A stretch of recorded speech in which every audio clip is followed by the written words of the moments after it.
영감이라고 하는 거, 계시라고 하는 거 이해하는 거 참 어렵더라고요. 문자로는 쉬워요. 뭐 코튼 여는 게 계시라니까 뭐 하나님께서 특별하게 알려주시는 어떤 그런 신비한 지식 이런 식으로다가 이해를 했었는데 막상 그 경험하고 난 다음에 가가지고서는 계시에 대한 영감에 대한 이해가 달라요. 뭐가 영감인가라고 하게 되면은 뭐가 계시인가라고 하게 되면 다른 언어로다가 비슷한 말이 뭐가 있을까요? 영감, 계시에 대한 비슷한 말이 뭘까요?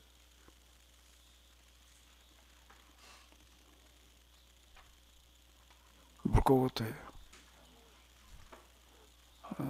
눈을 안 맞춰주는 거 보니까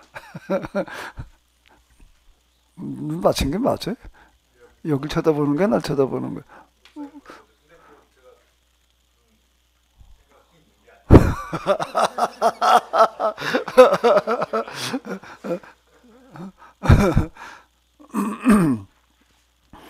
저는 이게 정확하다라고 생각이 되어지는데 공명 뭐라고요? 공명이더라고요. 공명. 그게 영감이에요. 아브라함 읽어 내려갈 때에는 뭐와 공명이 일어나는 거예요? 아브라함의 마음이 공명이 일어나는 거예요. 야곱을 읽어 내려갈 때, 요셉을 읽어 내려갈 때 어떻게 아까 얘기를 했죠? 어떻게 그걸 요셉을 그렇게 해석을 하느냐? 나도 놀랐어요. 공명 없이 읽을 때는 전혀 아닌데 공명이 일어나고 난 다음에 이게 네. 보이더라. 근데 공감이 아니고 굳이 공명이라고 말씀하시는 거는 뭐 특별한 이유가 있는 건가요? 공감과는 좀 약한 것 같아. 같이 울리는 거잖아요. 공명이 일어난다라고 하는 거는요. 공명, 공감, 뭐 공감의 시대 뭐 어쩌고 저쩌고 이러겠네. 공명이 소리가 나는데 그게 제일 정확한 거 같아요. 저는 들으시는 여러분들은 어떻게 들으실지 모르겠어요. 특히 제가 성경을 해석해 나갈 때에는 이건 내가 해석하는 게 아니다. 나는 그런 생각을 내가 지울 수가 없어요. 왜? 그전엔 내가 이렇게 해석이 안 됐었으니까. 내가 그 이전과 이유가 나한테 너무 명확해요. 너무 명확한 거예요. 그래서 저는 음, 내가 해석하는 게 아니라 성령께서 내 안에서 해석하게 하시는 거다. 저는 이렇게밖에는 생각이 안 돼요.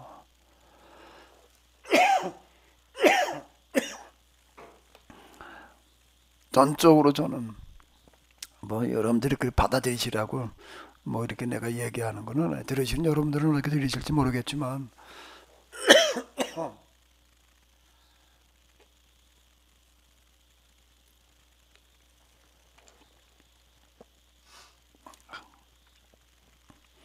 왜 내가 나를 알기 때문에 제가 뭘 많이 읽고 많이 생각하고 뭘 많이 배워가지고 해석하는 거 이건 전혀 아니에요. 내가 그러다가 보니까는요 신학 서적들을 읽다가 보니까 뭐가 보이나 뭐 이게 보이는 거 무슨 해석을 하고 있는지가 비로소 보이더라고요. 제 눈에 비친 거는 다 헬라 신학이에요. 초대 교부들의 신학도 헬라 신학이었고 오늘 서양 사람들이 한 현대 신학이라고 하는 것도 다라고까지 얘기하기는 어렵지만 거기에 다 헬라 신학으로 보여요. 영감 없는 해석이에요. 영감 없는 해석이야. 그 신앙이 뭐냐?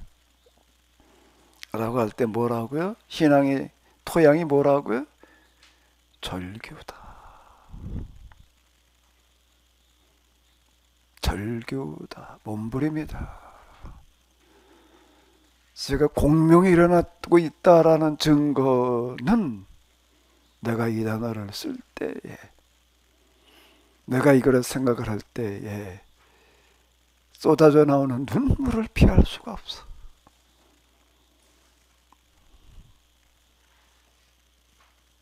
생각을 해봐봐요. 내가 무슨 연결력이 뛰어나가지고서 아니 어떻게 신앙이라는 단어를 이런 식으로 접근해 들어갈 때 눈물이 쏟아져 나오고서 그 연결력이 뛰어난 사람들은 그렇게 되나? 될 수도 있겠지만 대부분 다 그 눈물 넣어가지고 흘리는 그런 거 아니에요, 이게요. 진짜 배우는 아니겠지요. 공명이 일어나는 거겠죠. 영감이라는 건 공명이더라고요. 그런데 난 여태까지 내가 어디 듣고 읽고 그러면도 그 영감을 이렇게 설명하는 걸 내가 못 들어봐. 그 영감을 경험하지 못하니까는 이건 경험하지 않고는 이렇게 말할 수 없을 것 같아요. 요셉을 어떻게 해서 그렇게 해석하느냐? 나와 요셉은 시차가 많아요. 그럼에도 불구하고 내가 요셉에 관한 이야기를 읽어 내려갈 때 뭐가 일어나기 때문에? 공명. 요셉은 눈물로 살았던 사람이야. 요셉뿐만이 아니라 성경 페이지마다가 다 그래요. 무슨 눈물? 자기 신세 타령의 눈물이 아닌 자기 같은 처지에 놓여 있는 그 사람들의 그 문제가 견딜 수 없어서 안타까워서, 제가 안타까워서 견딜 수 없어서, 안타까우면 견딜 수 없는 마음, 그 다음 또 무슨 마음이라고요? 포기되지 않는 마음. 이렇게 내가 자꾸 그런 용어를 가지고 노랫말을 만드는 거는 이것 때문이에요. 가서 한번 어디 기도하면서 잘 확인해 봐요. 나는 지금 성경을, 설교를, 해석을 영감으로 하고 있는 게 맞나? 그건 스스로 확인하는 잣대는 눈물이에요. 그 눈물은 성경의 인물들과의 만나는 공명이기도 하지만 하나님과의 공명이기도 한 거예요. 하나님의 마음과 심정이 지금 이와 같다라고 하는 겁니다. 왜? 하나님의 눈물을 대신 떨구는 거예요. 그게 영감이에요. 아까 우리 무슨 얘기 하시려고 그랬죠? 네, 요셉의 믿음을 이제 방법을 마침내 찾아내는 믿음, 이렇게 정리하셨는데, 그 히브리서는 요셉의 믿음을 소개하면서 본문에 나와 있듯이 임종시에 이스라엘 자손들이 떠날 것을 말하고 또 자기 뼈를 위하여 명하였으며, 요셉의 믿음에서 가장 중요한 게 우리가 방금 전 시간에 정리한 그런 내용이었다면, 히브리서 11장 22절은 이렇게 표현을 안 했을 것 같아요. 근데 뭐 방법을 찾아내는 믿음입니다. 애굽에 있는 사람을 노예살이하고 비참하게 사는 사람들의 문제를 해결해 주려고 하는 믿음이었다. 뭐 그런 암시라도 이렇게 그런 거를 중점적으로 요셉의 믿음을 기록했을 것 같은데, 요거는 왜 이렇게 기록했을까? 자, 요셉은 뭘 내다보는가 하게 되면은, 지금은 그들이 이제 요셉의 후광으로 고센에 와가지고서, 그리고 이쯤 또 어떻게 되리라는 걸 내다보는 거지요. 떠날 것을 말하고라고 하는 거가 그들이 곧 어떻게 되리라는 걸 얘기하는 거예요. 비참한 노예 신분으로 전락할 거라는 걸 내다보는 거야. 자기 뼈를 위하여 명하였으면 그는 자기를 어디다가다 장례식을 치러달라고 그래야 될까? 가족묘가 있어요. 막벨른가? 가족묘가 있잖아요. 아버지도 거기 갖다 장례 치렀잖아요. 당연히 어디다 장례를 치러야 되는 거예요. 거기다 장례를 치르라는 거예요. 그런데 뭐라고 하는 게 지금은 아니고 언제 이 땅에서 나가게 될 그때라고 자기 뼈를 가지고 유언을 하는 거야. 그러면 요셉은 뭘 내다보는가 하면 그들이 이제 오랜 세월 동안 뭘 하리라고 하는 거를 내다보는 거지요.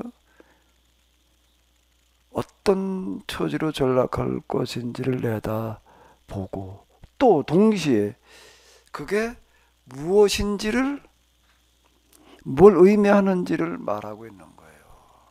뭘 하는 거지요? 이제 여기에서부터 자 이제 야곱은 갖고 이제 12지파 13지파지가 되는 건데 이렇게 나아가는 그들이 이제 앞으로 닥칠 일 해야 될 일이라는 게 뭔지를 내다보는 건데 아브라함도 나그네, 이삭, 야곱 다 이제 이삭이 뭐 나그네냐라고 얘기를 하는데 좀 우물 그 얘기가 뭔가 하면 계속 쫓겨나는 얘기예요. 종첩지 또 돌아다니는 얘기라고요. 그 얘기도요. 그런데 이제 그들 누구도 이제 또 그렇게 되리라고 하는 거죠. 애굽의 저 고센 땅에 너희도 똑같은 신세가 되어지리라. 근데 요 얘기 속에 뭐가 담겨져 있는 거예요? 야곱의 요 얘기 속에 그게 뭐라는 거죠? 나그네 생활이라고 하는 건데 그건 무슨 나그네 생활? 무슨 나그네 생활이라는 거예요? 나그네들의 문제를 해결할 뭘 찾아내는 시간인 거예요? 방법을 찾아내는 기회이고 시간이라는 거예요. 이게 은폐함축암시예요. 이 얘기들 속에 뼈의 유언이라고 하는 것 속에 자 지금 내가 얘기를 하잖아요. 이게 이렇게 보인다는 그런 얘기가 구절이 아닌 그 문맥, 은폐, 함축, 암시 속에서 자기가 한 구절 한 구절들이 이렇게 다가오더라고요. 이게 이건 내가 해석하는 게 절대 아니다. 그 사람으로서는 어느 누구라고 하더라도 이렇게 해석할 방법이 없다라고 제가 얘기를 하는 거예요. 이건 성령의 역사하심이 아니고서는 어렵다라고 하는 거예요. 자, 일단 시간이 없으니까 넘어갈게요. 시간 또 가야 될 게 있어. 이제 모세로 넘어가게 되는데, 자 모세에 대해서는 히브리서에서 뭐라고 얘기를 하고 있죠? 한번 읽어볼까요?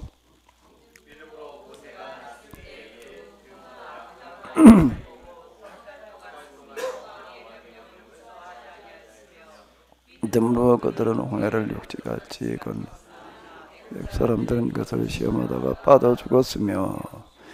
자, 이 모세의 부모 얘기가 나와요. 모세 부모들은 왕의 명령을 무서워하지 않았다는 겁니다.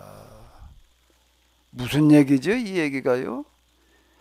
왕의 명령이라는 게 뭐예요? 사내 아이가 낳게 되면 다 어떡하라는 거예요? 다 죽이라고 하는 게 왕의 명령인데 이걸 무서워하지 않았다는 겁니다.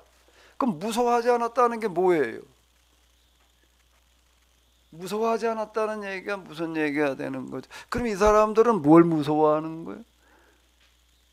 무서워하는 건 뭘 무서워하는 거예요?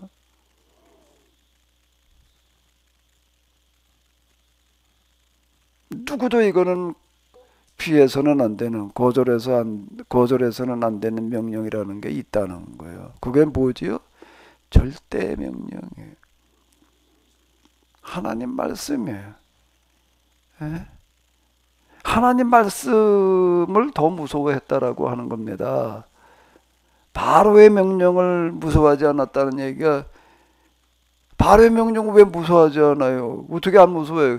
어기면 다 죽임을 당할 판인데, 도륙을 당할 판인데 그걸 안 무서워해? 근데 그 명령보다는 무슨 명령을 더 두려워했다는 거예요? 절대 명령을 또 두려워했다. 절대 명령은 뭐예요? 자식 낳다 갖다 죽여야 된다는 건가? 아닌 거예요. 그건 하나님에게는 그런 명령 없는 거예요. 그럼 어떻게 해야 돼? 덮어놓고 그냥 왕의 명령 어기기만 하고 있으면 되나? 그 자식을 낳았는데 자 이걸 그냥 가다 아들을 딸이를 몰라도 아리를 알렸으니까 가다 알려가지고 다 죽게 해야 되나? 그건 아닌 거예요. 그래서 어떻게 했다고요? 살릴 방도를 찾았다는 거예요. 살릴 방도를 찾았다. 그래서 어떻게 방도를 찾은 거예요? 우리가 그 다음 얘기는 알잖아요. 어떻게 방도를 찾는 거예요? 그냥 몇 달 동안 데리고 있다가 이제 목소리가 점점 커지니까 더 이상 데리고 없었으니까 그냥 뭐 바구니 갖다 욕정칠해가지고 물 새지 않게 해가지고서 그냥 이제 네 운명은 네 생명 하나님 손에 달렸다. 그리고 하나님께 맡기고 그냥 또 내려보냈다는 얘기일까? 근데 그게 또 내려가다가 어디 걸려가지고 저 어디 그 10개라는 영화에 보면 그렇게 나오죠. 그 두둥실두둥 또 내려가다가 어디 가다 걸렸어. 어디 가다 걸려가지고 그저 울고 있는데 그때 마침 누가 왔어요? 공주가 와가지고 글쎄 그럴까? 그거 좀 다시 만들어야 될 것 같아. 예. 10개라는 영화 자체도 그렇고 그동안에 우리 성경 해석 자체가 전혀 이게 영광과는 상관없는 해석이에요. 정말 신학자들이 성경 해석해 놓은 거 뭐 읽다가 보게 되면 참 속 뒤집어져요. 정말 분노가 치밀어 올라. 분노가 치밀어 올라가지고서 정말 저주의 선포가 나오는데요. 내가 지난번 포럼인가 뭔가 하다가 내가 1인칭 화법으로 저주 선언할 뻔했어요. 좀 참았는데 참은 게 잘한 건지 아닌지 내가 잘 모르겠어.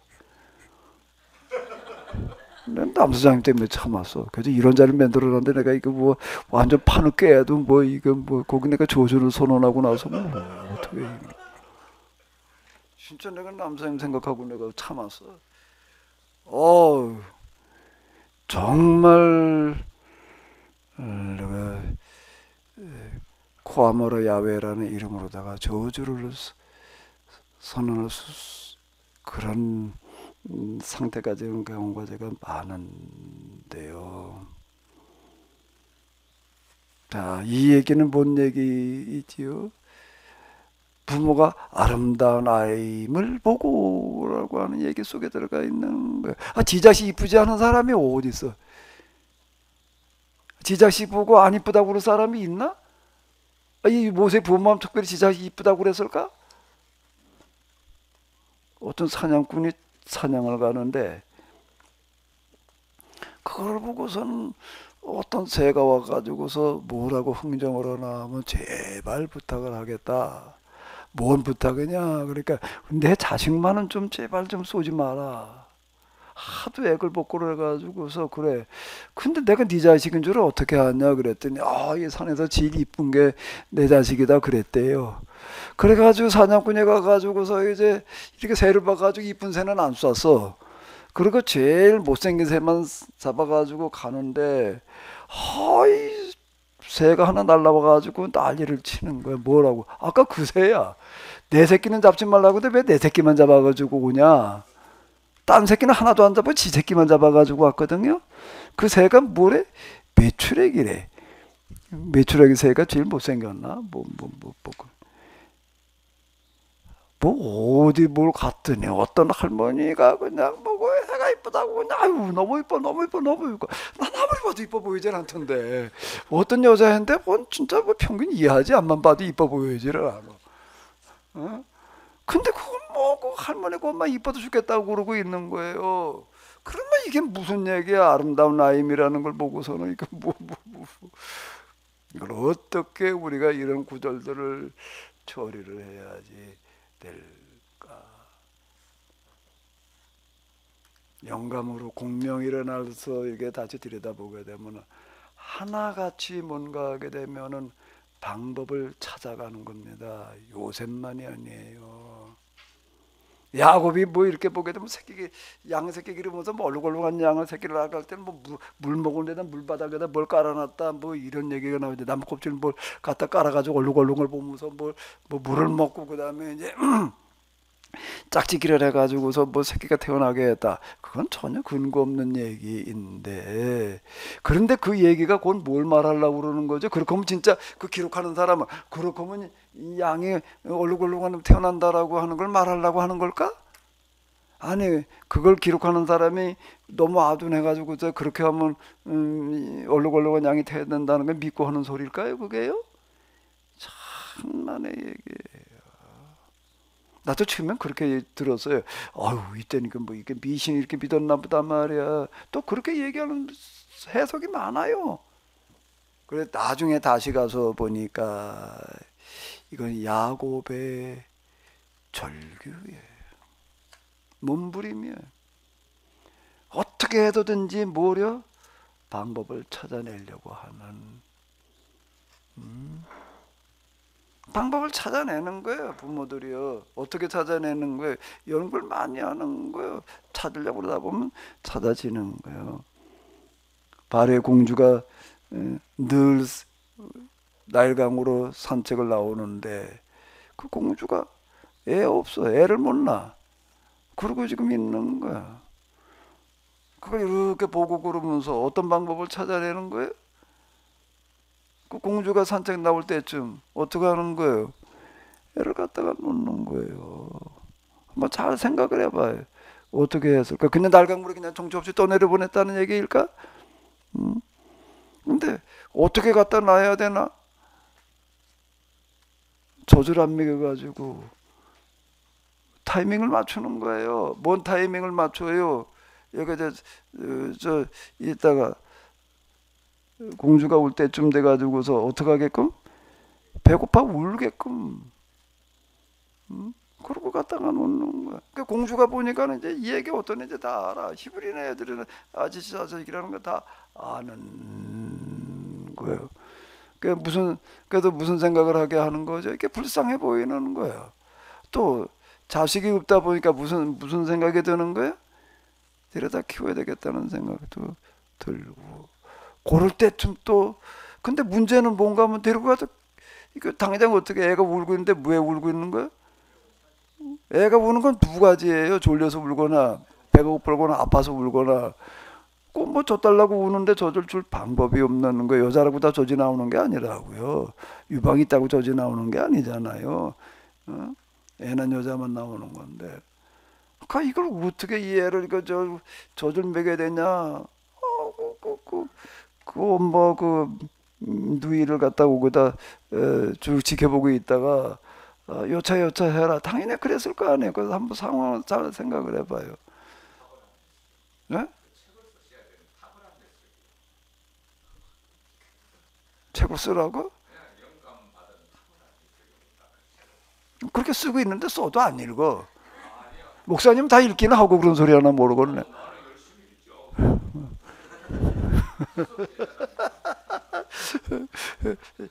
열심히 읽고 있는 사람을 우리 저 뭐 강좌할 때는 들어지도 않으면서 열심히 읽다고 말만 그러고 있는 거 같아. 여태 여기까지 오긴 왔으니까 그냥 뭐 좀 봐줘야지 뭐. 어쨌거나 생각을 해봐봐요. 여차 해라.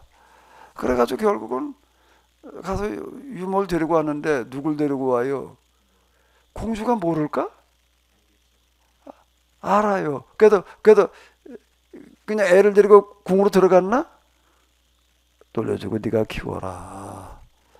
공주의 고난으로 어떻게 하는 거 그 아이는 죽이지 않게 했다가 나중에 젖된 다음에 데려다 키웠다. 이제 이런 얘기가 이렇게 되는 건데 그러면 모세 부모의 믿음은 무슨 믿음이에요? 이걸 날강물에 떠내려가면 그냥 하나님께서 살려주시리라고 믿는 그런 믿음이었을까? 그게 믿음일까? 그럼 다 그렇게 떠내려 보내면 그렇게 살 애들이 몇이나 되려나? 그게 믿음일까? 그 수리가 채가지. 그거 물에 빠져 죽거나 물고기밥이 되거나. 모세의 부모의 믿음이라는 게 여기서 히브리서 기자가 왜 이걸 이렇게 써내려갔을까, 이 구절을? 그 사람은 알아요. 뭐를 알고 썼을까? 모세의 부모들이 어떻게 해서 모세를 살게 했는지를 이건 알고 쓰는 구절이야, 이거는요. 그렇지 않고는 이렇게 쓸 수가 없어요. 왕의 명령보다 생명을 귀하게 여기는 하나님의 명령은 또 크게 여기고 방법을 찾아냈다라고 하는 거예요. 자, 이제 그럼 다시 또 가보자고요. 모세에 대해서는 제가 좀 3시간을 할애를 했는데 그만큼 여기에는 좀 우리가 놓쳐서는 안 될 내용들이 들어있기 때문에 그렇습니다. 모세가 왜 구약 성경의 중심이지요?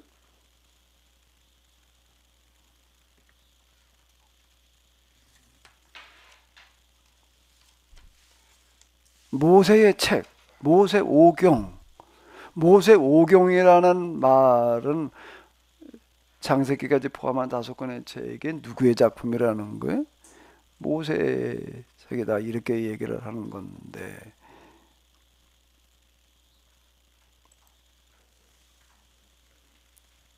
자, 이런 구절이 있습니다. 한번 읽어볼까요?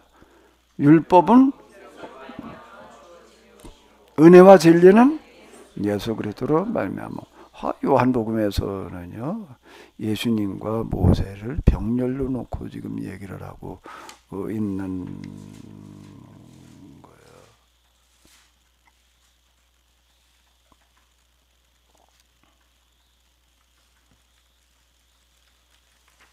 왜 모세가 구약 성경의 중심일까?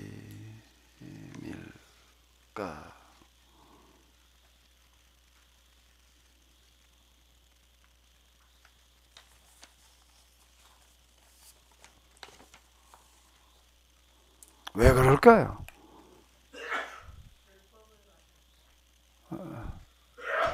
누가 좀 얘기 좀 해보셔.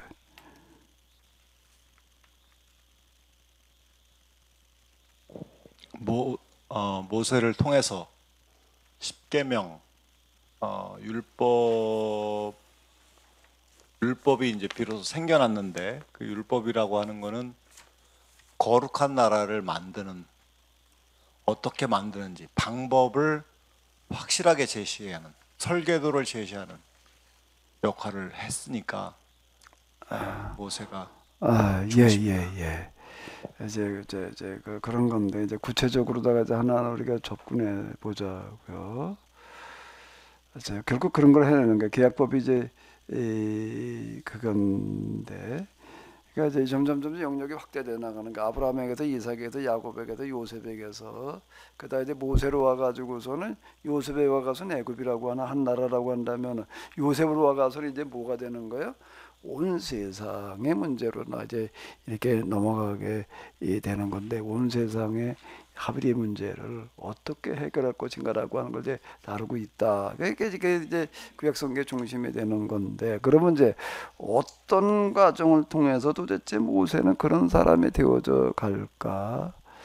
모세의 생애가 말하는 믿음이라고 하는 거는 어떤 거냐? 공주의 아들로 입양이 되어져요.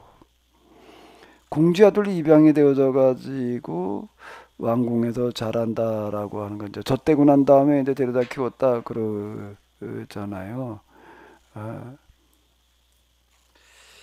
식배라는 영화에서 이렇게 보게 되면 왕궁에 가가지고 계속 그냥 유머로다가 이렇게 뭐 있었던 것처럼 이렇게 그려져 있는데, 글쎄 본문에서, 출애굽 본문에서는 좀 글쎄 어디까지 좀 이제 왔다 갔다 할 것 같은데, 어쨌든 공주의 아들에서 젖된 다음에 왕궁에서 자랐다라고 하는 거는 왕자 교육을 받고 컸다라고 하는 거예요. 그 당시 그건 다 그랬으니까 다. 근데 그 중에서 이제 선조의 이야기에 보게 되면요, 선조는 뭐 아들들이 여러 명이었던 것 같더라고요. 여러 명이에요. 그 아들들 중에서 이제 뭘 눈여겨볼까? 선조는 뭘 눈여겨볼까? 그 와서 이제 교육을 받고 있는 거예요. 왕자 교육을 받고 있는데 뭘 눈여겨보는 거예요?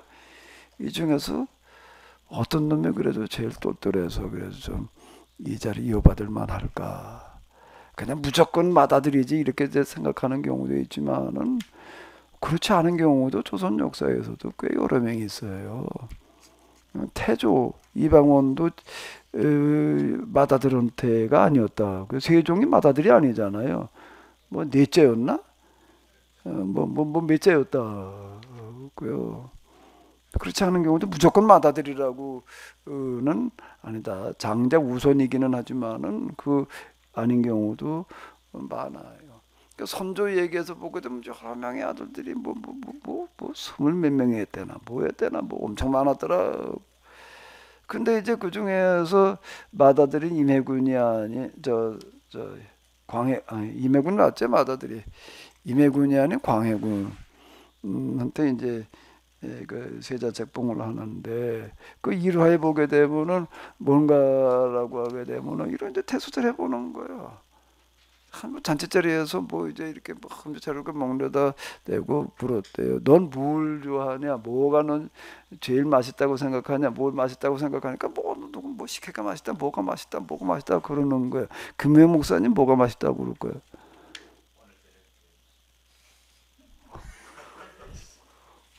졸고 있었는 줄 알았더니 그래도 똑바로 말을 할 줄 아네.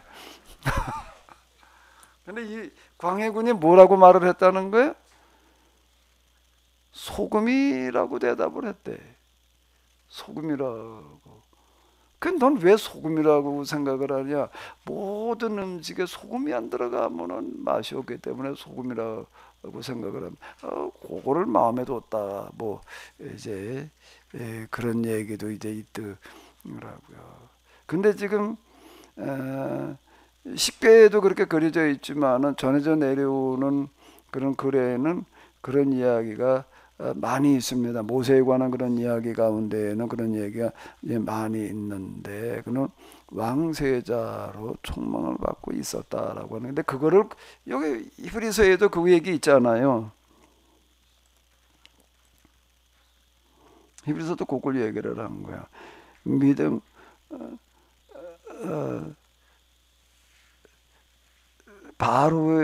바로의 공주의 아들이라 칭함받기를 거절하고 도리어 하나님 백성과 함께 고난받기를 잠시 죄악의 날을 누리는 것보다 더 좋아하고 뭐 이제 그런 구절들이 지금 여기 이렇게 나오고 있는데요. 자, 그럼 여기에다 많은 뭘 느꼈다는 얘기죠? 갈등을 느꼈다라고 하는 겁니다.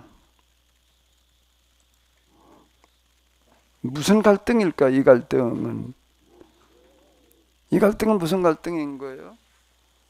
그 당시 애굽이라고 하는 나라는 애굽뿐만이 아니라 고대의 제국이라고 하는 나라들은 다 하나같이 마찬가지인데 노예제도 위에 세워지는 나라들이라고요. 특히 그 초대형 건축물 토목공사에 동원되는 인력들은 자국민들로 충당을 안 했어요. 왜 자국민들로 갖다 그렇게 부려먹으면 다 이제 이게 반란이 일어나기 때문에요. 인력들은 다 어디서 충당을 하는 거죠? 해외 원정을 나가가지고서 전쟁포로들 끌어다가 그 노역을 다 이렇게 시켰다고 이제 피라미드나 또 이런 것들이 다 그렇게 가지고 세워지는 거예요. 자국민들을 갖다 그렇게 동원시켜가지고 그 백성들이 가만히 있나 들고 일어나죠. 그러니까 이제 그건 다 그런 식으로다가 이제 근데 이게 이스라엘도 자국민이 아니잖아요. 들어온 민족이잖아요. 이제 그러다 보니까 왕조가 바뀌고 이러다 보니까 이제 여기에 동원되어졌다라고 하는 그런 이야기인데 그런 현장을 목격하면서 그는 갈등을 느끼는 거죠. 이건 아닌데라는 생각. 그 이야기가 그 뒤에 이제 우리가 출애굽 2장에 나오는 그런 얘기들 이스라엘 사람과 애굽 싸우는 그런 현장에도 어느 편을 드는 거예요? 누구 편을 드는 거예요? 이스라엘 편을 드는 그런 얘기들 이제 이런 걸 암시해주고는 어떤 이런 건데 예. 네, 목사님 지금 아니면 또 패스가 될 것 같아서요. 그 부분에서 모세는 누구에게 교육을 받았을까? 네? 누구에게 교육을 받았을까? 모세? 누구에게 영향을 받았을까를 좀 생각을 해보면 이거 저의 이제 생각인데 바로의 공주 이야기가 계속 나오거든요. 그리고 바로의 공주가 그 모세 엄마하고 그 모세 누나가 바구니에 이 아이를 보낼 때 성경에 보면은 불쌍히 여겼다라는 그런 구절이 나와요. 그래서 이제 그런 구절들을 좀 따라가 보면 그리고 바로의 딸 공주도 당연히 히브리 사내 아이를 죽여야 된다라는 바로의 어명을 모르지 않았을 것 같거든요. 당연히 알았을 것 같은데 그럼 결국에는 바로의 딸인 공주도 아버지의 어명을 그러니까 똑같이 무서워하지 않았다라는 결과가 되는 거고요. 그리고 또 불쌍히 여기는 마음이 있다라는 성경의 구절을 통해서 이 모세를 양육할 때 바로의 딸 공주의 영향이 굉장히 컸겠다.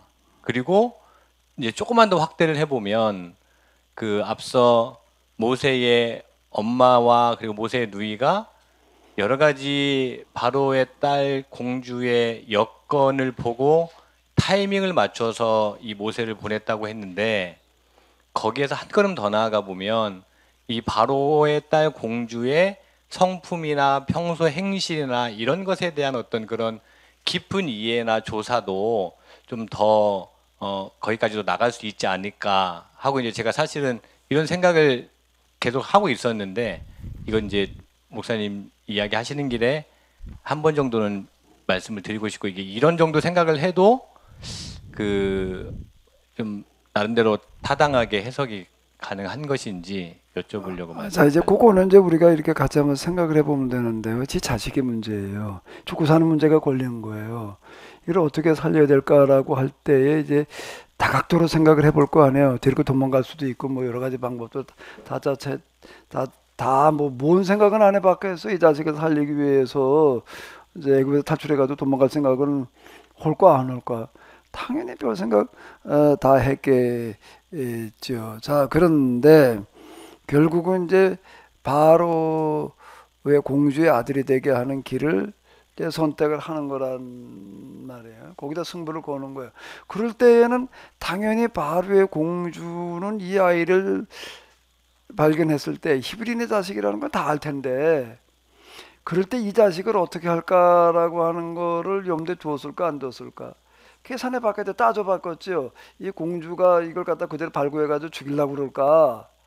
아니면은 불쌍히 여기고 무슨 방법을 찾아줄까라고 하는 거를 당연히 일루절로 따져봤을 거 아니에요. 공주에 대해서 뭐 기타 등등 여러 가지 채널로다가 그게 여긴 누락돼 있지만은 당연히 그랬겠지. 그거 없이 그냥 그렇다고 당연히 갖다 발구해 버리면 끝나는 얘긴데. 근데 이 방을 공주라고 한다면은 그러니까 불쌍히 여기고 뭔가 살 방법을 모세께 줄 거다.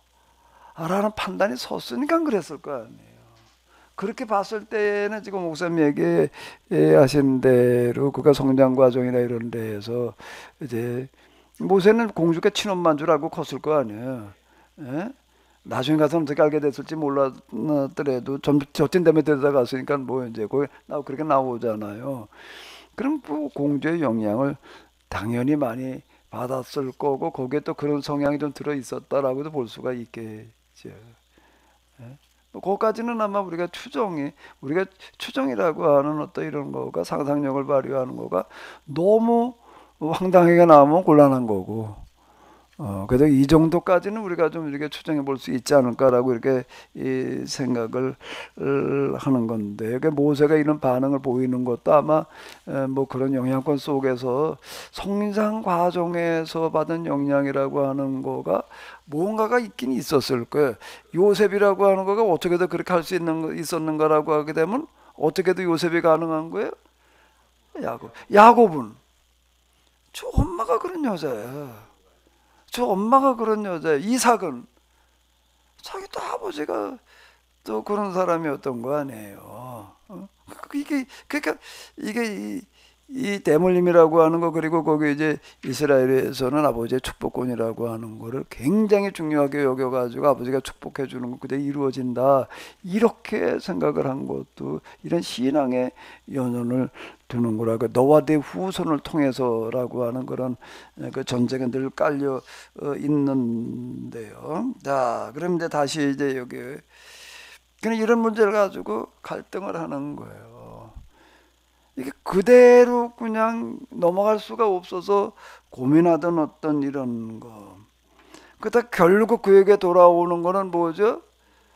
그건 이제 반역자가 될 수밖에 없는 거예요. 왕의 명령을 거역하는 어떤 이런 것들이 점점 이제 커져서, 거기 이렇게 보게 되면은 이스라엘 사람과 애굽인이 싸우는데 누구 편을 들어가지고 이스라엘 사람 편을 들어가지고 한 대 줘박았는데 죽었단 말이야. 그래가지고 안매장을 했는데 이제 그게 뭐 들통이 났다. 이래가지고 이제 도망갔다 살인자. 이거는 코미디야, 코미디. 왕자하고 왕자가 어디 밖에, 이거 이제 왕씨 출궁한 거예요 지금. 우리 한번 생각을 해봐요. 옛날 우리 조선시대만 하더라도 왕자들은 다 어디서 있게 돼 있어요? 궁 안에. 그 이제 궁 바깥에 궁금해가지고 몰래 출궁하는 뭐 그런 경우도 이제 있을 거 아니에요. 그런 경우 있어요. 바깥 세상이 어떤지 너무 궁금해서 그 가서 막 있었으니까는. 그럼 이제 거기에 경호도 따라가고 뭐 어쩌고 저쩌고 뭐 이런다고요. 그래가지고 나가가지고 돌아다니다가 이제 오토거다가 이제 불량구를 만나가지고 싸움이 붙었어. 이제 싸움이 붙었다 그랬는데, 싸움이 붙었다라고 하는 것 자체가 어떻게 되는 걸까? 그 당시 법에 의하면은 뭐에 해당되어지는 거예요? 이거는 왕자를 그냥 죽이려고 뭐 그랬다라고 하는 것 자체가 뭐에 들어가는 거죠? 반역죄에 들어가는 거예요. 이거는 가장 큰 중죄로 들어가는 거예요. 그게 그 고대 왕조 시대의 법이에요. 그럼 모세하고 애굽이 싸웠다는 것 자체가 이게 누가 죄이냐? 지금 법에 의하면, 국법에 의하면은 모세예요? 근데 그 사람 하나 뭐 싸우다가 죽은 거예요? 이거는 가서 그냥 암살해 죽인 것도 아니라고요. 싸우다가 죽였어요, 그죠? 그런데 이게 살인자라고 해가지고도 그건 말이 안 되는 거예요. 그러니까 이건 이렇게 기록되어져 있는 것 자체가 뭘 말하는 거죠? 이건 그렇게 보지 마라. 이것 때문에 도망간 게 아니야. 이렇게 얘기하는 거라고요. 이게 놀라운 그 히브리 문학의 수준인 것 같아요. 그런 게 너무 많아요.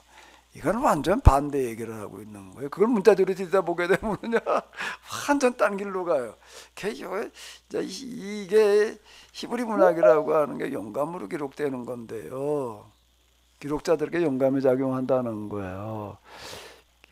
도처에 그래요. 이게 기록자들이 시대마다 이게 다 다른데도 불구하고 이게 신약 성경에도 이런 구절들이 많아요. 자, 그러면 기록자에게 작용한 영감이라고 하는 거는 뭘까요? 기록자에게 작용하는 영감, 성경을 기록하는 사람들에게 작용하는 영감은 어떤 걸까요? 기가 막히게 뭐죠? 은폐, 함축, 암시의 방식인 거예요.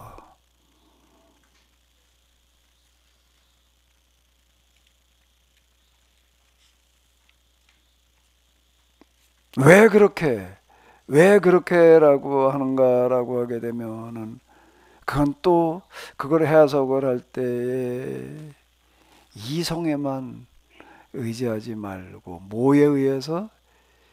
영감에 의존해서 읽어내라. 그러면 보이리라. 요 얘기더라고요. 난 성경은 그렇게 보여요. 왜 그런가 하면 내가 이렇게 해석하기 이전과 이후를 내가 너무 알아. 너무 잘 알아. 내가 나를 알아요. 거짓말처럼 안 보이다가 어느 순간 가니까 아니 이게 거짓말처럼 보이는 거예요. 도처가 다 그래. 도처가 다. 그러니까 다윗을 갖다가 내가 그 해석을 하는 걸 듣더니 의학을 전공한 어떤 그래도 뭐 전인까지는 못 가고 그냥 강의로 다니는 강사로 돌아다니고 그러던 사람이 나보고 그 다윗에 대해서 그 얘기하는 게 무슨 책을 읽었냐고 나보고 묻더라고요. 근데 난 다윗을 그렇게 해석한 거에 대해서 내가 읽은 게 단 한 권도 없어요. 어느 누가 또 다윗을 그렇게 얘기한 걸 들은 게 한마디도 없고 거짓말처럼 사무엘서의 다윗의 이야기를 읽어 내려가는데 이게 실상이 들여다 보이는 무슨 일을 하고 있는 건지가 보이더라고요. 거짓말처럼요. 하나님께서 함께 하셨다, 복을 주셨다는 얘기가 그 전에 그냥 그 문자대로만 보였는데 그게 뭘 말하는 건지가 거짓말처럼 보여요. 그게 영감이에요. 기록할 때도 영감이고요. 모두 영감이고 뭐에도 영감이 필요하고요. 해석할 때도 제가 이해하는 바로는 그래요. 자, 그는 또 이제 무슨 길을 가야 되는 거예요? 나그네 길인데, 자, 이게 또 무슨 길을 가야 되는 거예요? 나그네 길을 가야 되는 거야. 모세는 자기에게 무슨 일이 일어날 줄 몰랐을까요? 무슨 일이 일어날 줄은 몰랐을까요? 그걸 모를 만큼 아둔하지는 않겠지. 그러니까 뭐 저 안매장 한 거가 들통 나가지고서라고 하는 건 그건 코미디예요, 코미디. 이렇게 읽지 마라라는 얘기지 그거대로 읽어야 될 얘기가 아니에요. 말이 안 돼요. 그거는 말이 안 돼. 자, 그럼 자기에게 무슨 일이 일어나야 될지에 대해서 뻔히 아는 거예요.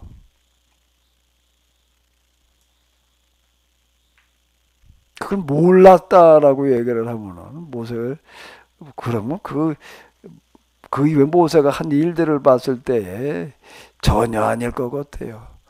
모세가 그렇게 아둔한 사람은 아니었을 거예요. 예?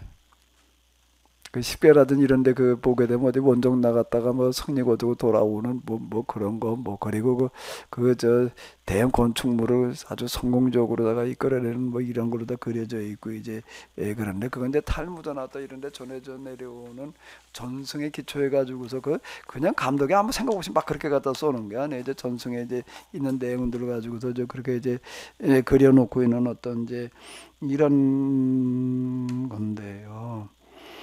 자, 그가 이제 근데 미디안으로 갔다는 거예요. 미디안으로 갔다. 그가 이제 어디론가 가야 된다라고 할 상황이 벌어졌을 때에 어디로 도피를 거긴 해야 될 텐데 어디로 가야 될지에 대해서 아무 생각하지 않고 갈까? 예? 아무 생각 없이 그냥 아무 데로나 가 그냥 야반도주 하다가 보니까 그냥 뛰어가다 보니까 어디 갔을까? 그렇게 생각 없지는 않았을 거 아니에요. 내가 어디론가 이제 도피를 하긴 해야 될 텐데 어디로 가야 될지에 대해서 생각을 좀 할까 안 할까? 당연히 할 거야. 그럼 미디안으로 간 건 모세가 선택했다는 얘기예요. 그럼 우리는 뭘 또 물어봐야 되나? 그럼 모세는 왜 미디안으로 갈 생각을 했을까를 당연히 물어봐야 되겠죠. 임재천 목사님, 모세가 왜 미디안을 갔을까요? 하나님께서 밖으로 인도하셔서 그냥 가다 보니까 그래 됐을까요?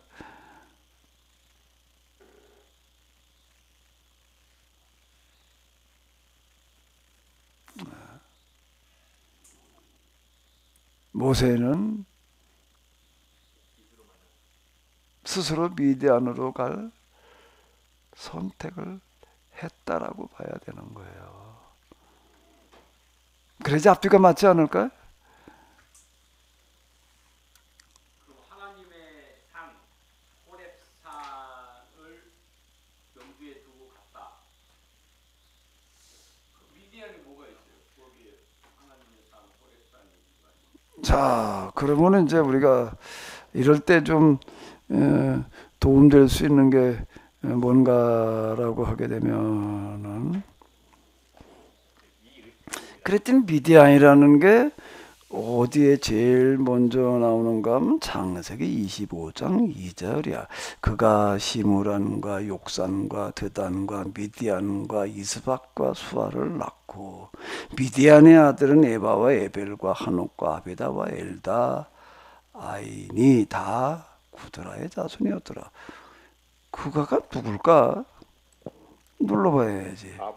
아브라함이 후처를 맞이하였으니 그의 이름은 구두라라. 그가가 누구예요? 아브라함. 아브라함의 구두라예요. 그가 뭐 아브라함이 낳았다고 그래도 되고 뭐 구두라가 낳았다고 그래도 되고 그게 그건데 어쨌든 그가 구두라냐 아브라함이냐는 거 원어로 가지고 그거가 이제는 성이 남성이냐 여성이냐는 걸 보면 되는데 시므란과 욕산과 무단과 누구를 낳은 거예요? 미디안과 이스박과 수아를 낳았다는 거예요. 성경에 보게 되면 이제 미디안에 가가지고서 이드로 장인 이드로의 집에 가 이드로에 대한 이름이 뭐 몇 가지로 나와요? 세 가지인가로 나온다고요. 어디엔 또 세 가지 이렇게 나오는데 그게 제사장이었다는 거예요. 제사장과 무슨 제사장이었냐 말이야. 뭐 이방 제사장이었는가 보다. 그런데 그 하나님의 산이라고 이렇게 얘기를 하고 있어요. 그 미디안 사람들은 그 신에서는 하나님의 산, 하나님이 여기 있다라고 이렇게 생각을 했다. 그 하나님은 어떤 하나님인가 하면 성경 여호와하고 같은 하나님을 얘기를 한다고요.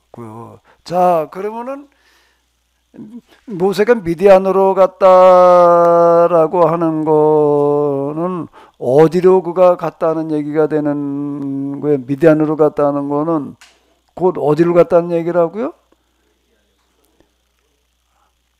자, 그는 이때 모세가 이때쯤 되면은 그가 그의 출생의 비밀을 알았을까 몰랐을까? 당연히 알았겠지요.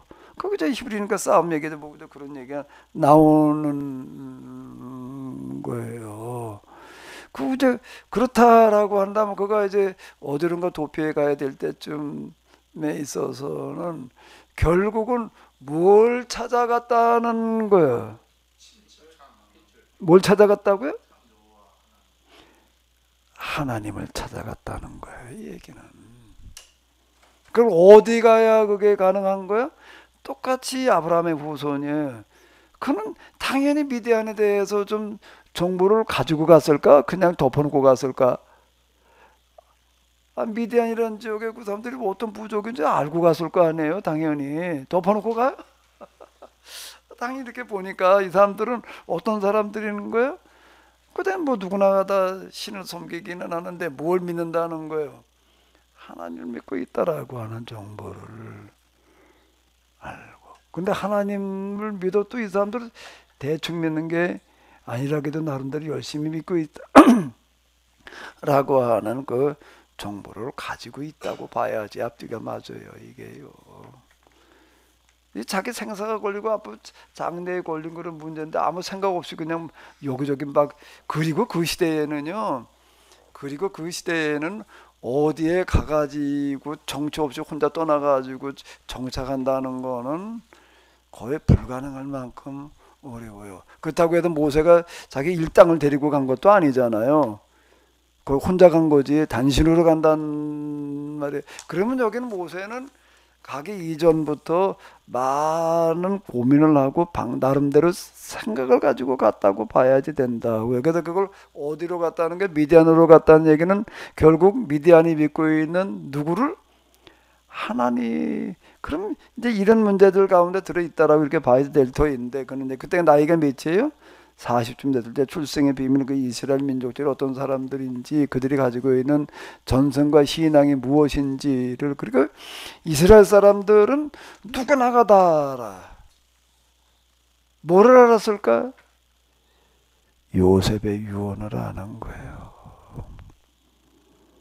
요셉의 유언을 알고 있는 거예요. 그는 결국은 하나님을 찾아갔다는 이야기가 되는 거고, 그 미디안에 가가지고 어떻게 정착해야 될지에 대해서도 나름대로 좀 생각을 했을까 안 했을까? 돈을 싸두고 가가지고서 그거 가져가가지고서 뭘 어떻게 했을까?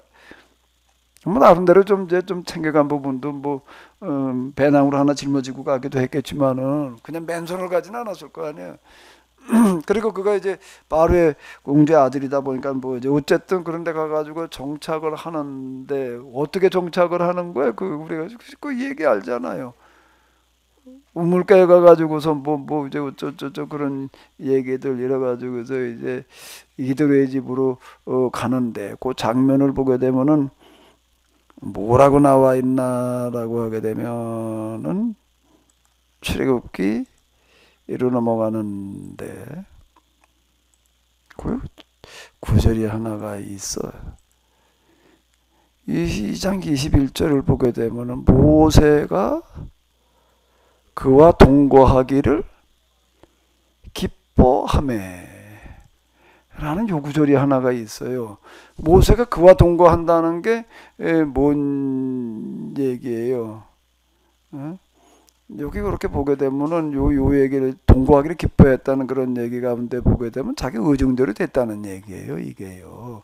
의중대로 된 게 여기 미디안에 와서 이렇게 줄을 보니까 그래도 거기 중심적인 인물이 누구예요? 제사장 역할을 하고 있는 이도로란 말이에요. 이도로에 대해서 나름대로 이제 좀 생각을 해보는 거예요. 어떤 사람일까 하고 보니까 어때? 자식이 어때요? 아들은 없고 어때? 딸만 있어. 그 양들을 키우는데 주로 누가 양을 돌보는 거야? 딸들이 양을 데리고 가서 양을 돌보는데 양을 돌보다가 이제 와가지고서 이제 양에 물을 먹여야 되는데 물에는 물을 퍼먹여야 되는데 항상 밀려나는 거야. 뭐에 밀려날까? 힘에 밀리는 거야. 남자 목동들이 그래서 지 양을 먼저 퍼먹이려고 그러니까 뭐 이제 그냥 우욕자짐으로다가 이제 그러고 있는 거예요. 그래가지고서 이제 늘 이제 이들의 딸들은 양을 데려가서 물을 먹이려고 그러는데 미리 와서 뭐 어떻게 하려고 그래도 밀려가지고 맨 마지막 꼴찌로 가가지고서 맨날 어떡하는가라고 하게 되면은 늦게나 오는 거예요. 그런데 어느 날은 보니까 그들이 그 아비 루엘에게 이르되 이럴 때 아비가 가로되 너희가 오늘은 어찌 이같이 속히 돌아오느냐 이렇게 나와요. 그날이 일찍 왔다는 게 맨날 늦게 오는데 그런데 맨날 우리가 와가지고 남자 목대 완전히 밀려가지고서 우리 맨 꼬리로다가 그냥 물을 퍼먹였는데 오늘은 어떤 사람이 우리를 위하여 우리 애고 한 사람이 우리 목자들의 손에서 건져내고 우리를 목자 손에서 건져내고 어떻게 우리를 위하여 물을 길어져 양무리에게 먹였나이다. 그리고 아비가 딸들에게 이르되 그 사람이 어디에 있느냐 너희가 어찌하여 그 사람을 버리고 왔느냐 그를 청하여 음식을 대접하라 하였더라. 그래가지고 이제 모세가 이제 그 문지긴 척에 따라가 가지고서 이제 밥부터 먹으면서 이런저런 얘기를 했겠죠. 어디로 가냐? 어떡할 거냐? 나 갈 데가 없습니다. 그랬더니 뭐라고 그랬어요? 그러면 여기 있어라. 그랬다는 얘기 아니에요, 여기. 그래서 그 동거하게 돼서 어땠다는 거예요? 기뻐했대. 이게 기뻐할 일이야? 기뻐했다는 얘기 속에 뭐가 들어가 있는 거예요? 모세의 의중이 계산이 다 들어 있었다는 얘기가 되는 거예요. 그래가지고 그가 누굴 줬다는 게 딸 시보라를 모세에게 줬다라고 하는 거예요. 이건 모세의 계산 속에 있었다는 그런 얘기가 이렇게 되는 건데 이 믿음이라고 하는 게 뭐냐라고 할 때 이런 것들이 같이 들어가 있는 겁니다. 방법을 찾아가는 거예요. 방법을 찾아가는데 그는 이제 참 우리의 문제를 어떻게 좀 해결을 해봐야지 될 터인데 그래도 왕자로서 뭐 이런저런 시도를 해보는데 이게 답이 안 나와. 이게 결국은 그게 어디로 가게 되는가라고 하게 되면은요, 종교 신학의 차원에서는 어디로 가는 거지요? 하나님께로 가게 돼 있는 거예요. 하나님을 찾게 되어져 있는 거예요. 왜 하나님을 찾게 되어져 있죠? 여기서는요. 왜 하나님을 찾게 되는 걸까요? 자, 이거는 포기가 아니에요. 절대 명분은 포기할 수 있는 게 아니에요. 방법을 찾아야 되는 거예요. 방법을 찾아내야 되는데 그런데 방법이 사람에게서는 나와요, 안 나와요? 안 나오는 거예요. 이거는요. 그 요셉의 얘기도 그 얘기예요. 거기에 자기가 생각해 놓는 거는 애굽에서 이 문제를 해결하려고 한다라고 할 때는 그게 뭐냐라고 얘기를 할 때 제가 얘기하는 거 애굽이라고 하는 거 특징이라고 하는 거가 이제 한 번씩 이제 봄나물 하는데 그때 물을 가둬놨다가 이제 그거도 농사 짓는 어떤 그런 농법이었다라고 하는 건데 그 7년 감암 동안에 무슨 일을 하는가라고 하게 되면은 다시 7년 감암에 들어도 물 걱정하지 않고 농사를 지을 만큼 치수를 하면 되는 거예요. 치수를 하는 거라고. 그 당시 농법이 그런 거니까 그 수확이라고 하는 거가 그 범람하고 난 다음에 땅 측량한 애도 나왔다고 그건 우리가 다 알고 있는 그런 얘기 아니에요. 이런 건데 방법을 찾아가는 거예요. 이 방법이라고 하는 건 모세는 나이가 40이면 죽은 나이는 아니에요. 이제 이거는 결국은 어디에 가서 해결이 돼야 된다는 거죠? 하나님인 거예요. 그 얘기가 어디에 있을까? 모세가 그 장인 미디안 제사장 이드로의 양무리를 치더니 그 무리를 광야 서편으로 인도하여 어디에 이르렀다는 거예요? 하나님의 산 호렙에 이르렀다라고 하는 이야기 속에서 그는 이 문제를 가지고 이제 신앙의 차원으로 승화시켰다는 이야기가 되는 거예요. 신앙의 차원으로 승화시키는 거예요. 이 부분이요.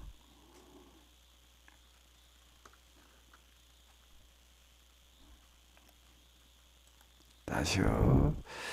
자, 이 미디안 광야 40년이라고 하는 이 시간이 뭐 하는 시간인가라고 하게 되면은 방법을 찾는 시간. 그게 몇 년이 걸렸다고요? 40년이 걸렸다는 거예요. 그러다가 이제 하나님을 배우는 어떤 이제 그런 일들이 이제 일어나게 되는 건데요.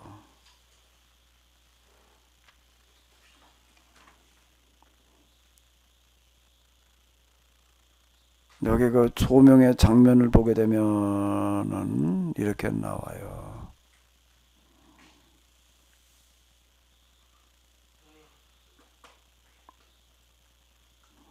이제 이스라엘 자손의 부르짖음에 내가 달하고 애굽 사람이 그들을 괴롭게 하는 학대도 내가 보았으니 이제 내가 너를 바로에게 보내어 내 백성 이스라엘 자손을 애굽에서 인도하여 내게 하리라.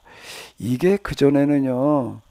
그전에라고 하는 건 뭔가 제가 또 이런 그 영감이라고 하는 거 없이 읽을 때에는 하나님께서 모세에게 일방적으로 하시는 사명의 말씀으로만 들었어요.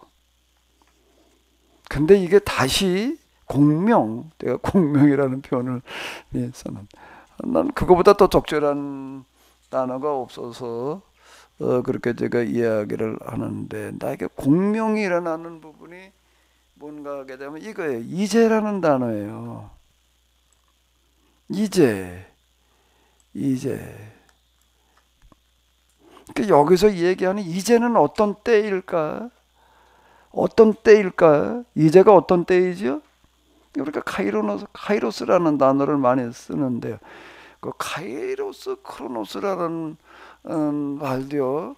그건 뭐 그렇게 많이 듣고 뭐 그런데 뭘 얘기하는 건지 잘 모르겠더라고요. 하나님의 때라는 게 도대체 언제야 이게 그 우리가 알 수 없는 때야 그건 카이로스야 그게 뭐.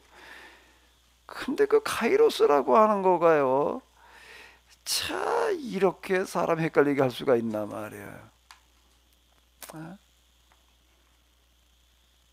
하나님을 경험하고 나니까 그런 단어들이 너무 명확하게 다가오는 거예요. 카이로스가 뭐 하나님의 때라는 게 뭘 말하는 건지, 이제라는 얘기가 언제가 이제야 도대체가 이게 언제가 이제지요 이게요. 이제 뭐 하나님께서 모세에게 말씀하신 그런 때지 뭐 그걸 우리가 모세도 일방적으로 하나님께서 선택해서 예정 뭐 이러고 또 얘기를 해야 되나? 그리고 이제 말씀하시는 그런 얘기 이걸로밖에는 근데 이제라는 단어가 뭘로 다가오나 하면 뭘로요? 뭘로 다가올까요? 모세에게 있어서 뭐가 정리되어져 갔을 때 뭐가요? 합의류의 문제를 어떻게 해결해야 될 것인가라고 하는 문제를 가지고 씨름하다가 뭐가 어느 정도 정리가 되어졌을 때 뭐가요? 방법이에요.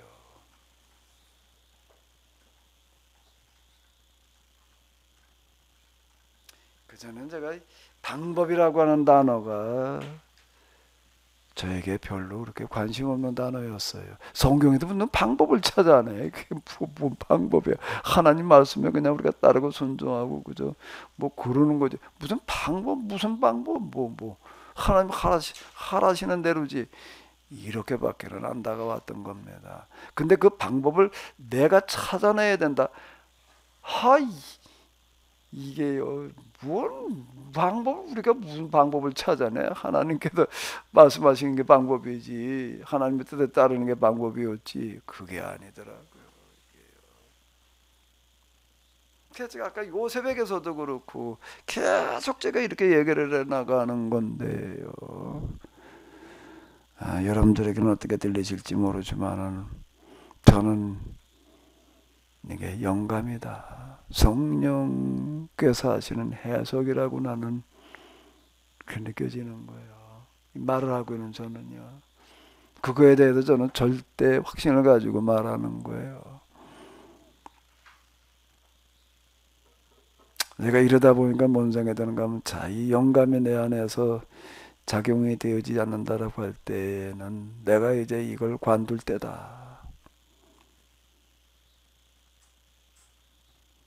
그건 내가 뭘 가지고 하느냐? 공명을 가지고 하니까. 무덤덤하게 다가오면 그건 아닌 거예요. 이게. 공명이 일어나느냐 안 나느냐 나는 아니까. 내가 자의로 하는 소리인지 그냥 억지로 하는 소리인지 공명이 일어나서 하는지 나는 알잖아요. 아직 그래도 공명이 멋질 않아서 내가 지금 이 말을 하고 있는 거예요. 어느 날 내가 이제 더 이상 안 하겠다 그럴 때 공명이 멎은 걸로 보셔도 돼. 성령께서 떠나셔서 이제 더 이상 공명이 안 일어난다. 이렇게 얘기할 수 있는 건데요. 이제라는 얘기는 뭔가 하면 네가 내 백성을 애굽에서 인도해 내게 하리라라고 하는 그 말씀 속에는 뭐가 들어있는가라고 하게 되면은 모세에게 있어서 이미 어느 정도 뭐가 만들어졌다는 거예요. 청사진이 만들어졌다라는 겁니다. 그게 카이로스예요.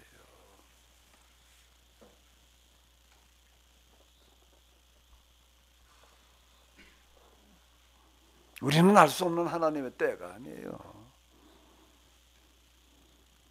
그러면서 이 사람이라고 하는 건 하나님 앞에서 이건 아무것도 아니야. 꼭두각시야 그냥. 그저 허래는 대로나 해야 돼 그냥. 그러면 그 사람은 왜 하나님께서 하나님의 모양과 형상대로 만드셔? 그냥 이거 누르면 이거 그냥 꺼지고 켜지고 이렇게 만들어 놓으면 되는 거지. 그 더 확실하지. 그거 갈등을 느끼고 또 왜 자유의지라는 걸 왜 주시고 이성의 작용이라는 걸 왜 주셔요?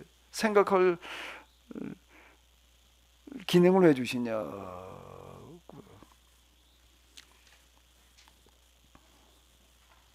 동물 가운데에서 유일하게 인간이 머리를 쳐들고 다니는 것 같아. 원숭이도 쳐들고 있긴 하지만 그건 네 발로 기다가 걷다가 둘 다 하지. 사람이 네 발로 걷다가 두 발로 걷다고 그러진 않잖아요. 애들 때는 네 발로 걷나?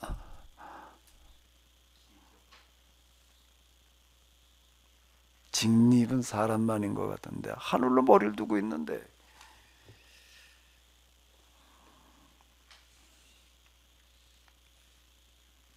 이후에 바로 앞에 서기를 두려워하는 모세는 어떻게 가야 될까요? 그래서 이제 아론을 붙여주고 이런 과정. 모세에게 있어서 하나의 핸디캡 스스로 생각할 때에 뭐가 자신이 없었는가 하면 대중연설에는 자신이 없었던 것 같아. 사람 앞에 서가지고 설득력 있게 말하는 거는 도무지 자신이 없었던 것 같아. 그런데 그걸 하라고 그러니까 도저히 난 이것 때문에 못하겠습니다. 그러니까 하나님께 뭐라고 화를 내시는 거야? 야, 이 혀를 누가 만들었냐 말이야. 내가 만들었지 않냐? 내가 너 때 내 입을 사용하겠단 말이야. 이렇게 얘기를 이제 하시는 얘기가 나오는데요. 그건 그 얘기인 것 같아요. 그 얘기는 그 얘기는 설득력 있게 조리 있게 말하는 어떤 그런 거가 도무지 그는 자신이 없었던 것 같아. 근데 그럴 때 위로되는 말이 하나가 있어요. 공자가 뭐라고 그랬죠? 현자는 어디에 있다는 거야? 말 잘하는 사람한테 있지 않다. 온유한 사람에게 있다. 자, 요렇게 얘기를 했다고요. 논어에 보게 되면 그런 얘기 있어요. 말 잘하는 사람 조심해야 돼.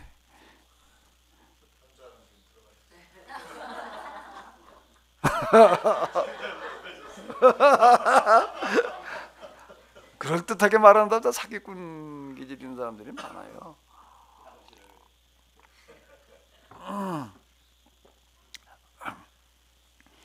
난 공자가 왜 그 말을 했는지 좀 궁금하던데 인자는 온유한 자 가운데 있다라고 이렇게 얘기하는 그런 구절이 있는데요. 이 미디안 광야 40년이라고 하는 게 그냥 가는 시간이었다 아니었다라고 하는 거고 출애굽 홍해도 왜 홍해로 갔는가라고 하는 어떤 이런 것들도 하나하나가 우리가 좀 물어봐야 될 어떤 이런 건데요. 좀 이제 뒤에 가서 볼 거기는 하지만은요. 여기서 좀 미리 땡겨서 이제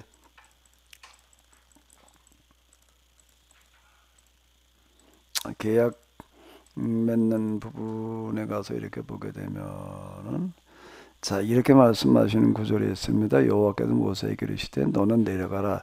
네가 애굽 땅에서 인도하여낸 누구라고요? 네 백성이에요. 그러면 모세가 애굽 땅에서 이스라엘이 이끌어내는 거를 하나님께서 하시는 거예요? 모세가 하는 거예요? 하나님께서는 누가 했다라고 그러시는 거죠? 근데 그럼 모세가 데려온 백성은 누구 백성이라는 거예요? 모세의 백성이라는 거예요. 이스라엘 사람들이 모세의 말을 거역하는 건 누구의 말을 거역하는 거라는 거예요? 나를 거역하는 거다. 이렇게 받아들이시는 거예요. 이 구절이요. 이제 참 전에 이런 구절이 안 보이더라고요. 참 거짓말처럼 이런 거는 성경에 있는지도 몰랐어요. 그런데 또 거짓말처럼 이런 구절만 골라서 보이더라고요. 참 거짓말처럼이에요 이게요. 또 하나 거짓말처럼 같은 게 있어요. 주님께서 모세에게 말씀하셨다. 너는 이 말을 기록하여라. 내가 이 말을 기초해서 너와 이스라엘과 언약을 세웠기 때문이다.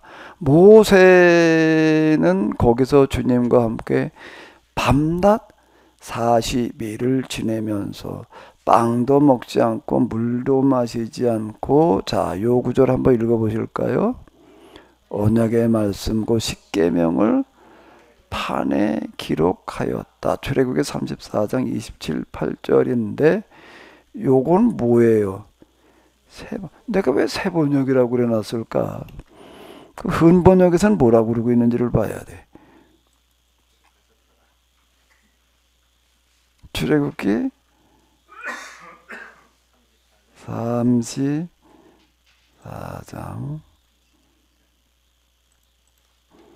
27, 8절에 보게 되면 여호와께서 모세에게 이르시되 너는 이 말들을 기록하여라. 이제 그래놓고 난 다음에 모세가 여호와와 함께 40일 있으면서 물도 뭐 마시지 않았다. 여호와께서는 언약의 말씀, 그 십계명을 어디다 썼다고요? 그 판들은 첫 번째 판일까 두 번째 판일까? 이거는요, 두 번째 판이에요. 두 번째 돌판을 만들어 가지고 올라와라 이래 가지고 올라갔을 때 이야기인데, 여기 개역에서는 하나님께서 쓰셨다라고 써주셨다, 십계명을 하나님께서 써주셨다라고 이렇게 기록이 되어져 있어요. 그런데 이건 번역이 틀린 거예요. 여호와께서가 아니에요. 모세가 쓴 거죠. 그래가지고 새 번역에서는 뭐라고 얘기를 하고 있다고요? 뭐 여호와께서라고 그러질 않고 여기가 새 번역인데,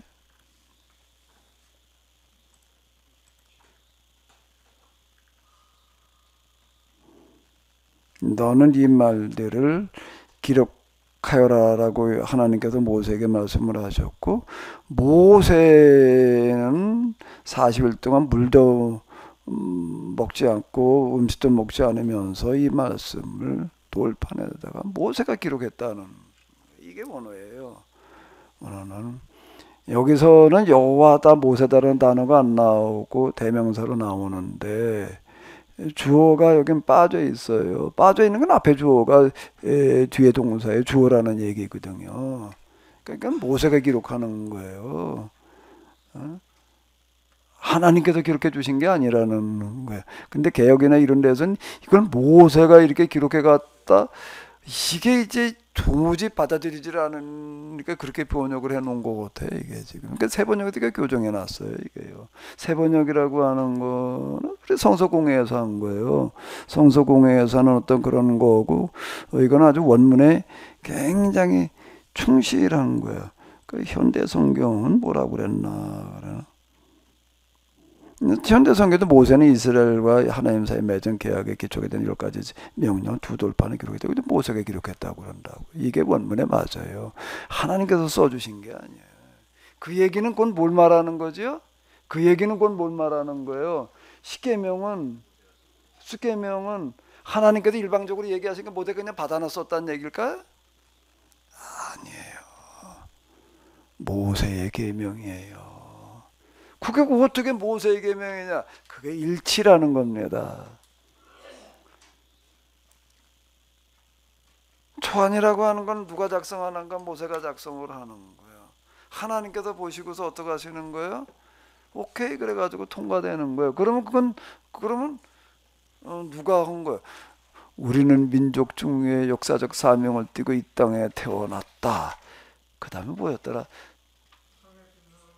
조국의 빛난 너를 오늘의, 조상의 빛난 너를 오늘에 대해 살려, 뭐 어쩌고 저쩌고 나가죠. 1960 몇 년 누구를 나와요? 대통령? 근데 그걸 누가 지었나? 박정희가 지었나? 안 줬어요. 그죠?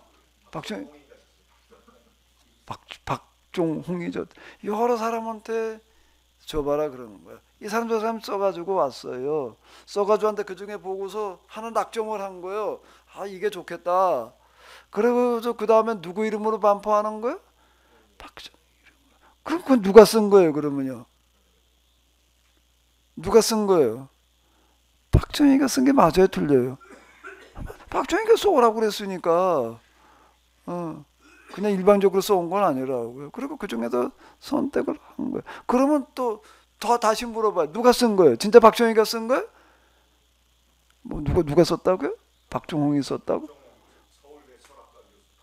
박종홍이 쓴 거예요. 그러면 누가 쓴 거예요, 그게? 박종희 썼다고 그런 것도 맞아요, 틀려요? 맞는. 박정희가 썼다고 그런 것도 맞아요, 틀려요? 똑같은 얘기예요. 그러면 십계명은 누가 쓴 거예요? 모세가 쓴 거예요? 하나님이 쓴 거예요? 둘 다예요. 그러면은 이게 성경이에요. 그게 성경이에요. 그러면 여기에서 이 성경의 사람들의 믿음이라고 하는 거는 뭔가 하게 되면은 이걸 만들어내는 게 믿음인 거예요. 하나님께서 말씀하신 게 일방적으로 따르기는 하는 게 믿음이 아니에요. 근데 거짓말처럼 이렇게 생각하기가 너무 힘들어, 너무 멀어요. 근데 이게 성경이라는 거예요. 그럼 이제 하나하나 믿음이라는 게 뭐냐, 믿음이라는 게 뭐냐라는 거가 우리가 이렇게 접근해 들어가 봐야지 될 거 같아. 그러면은 이제 다시 돌아가 보자고요.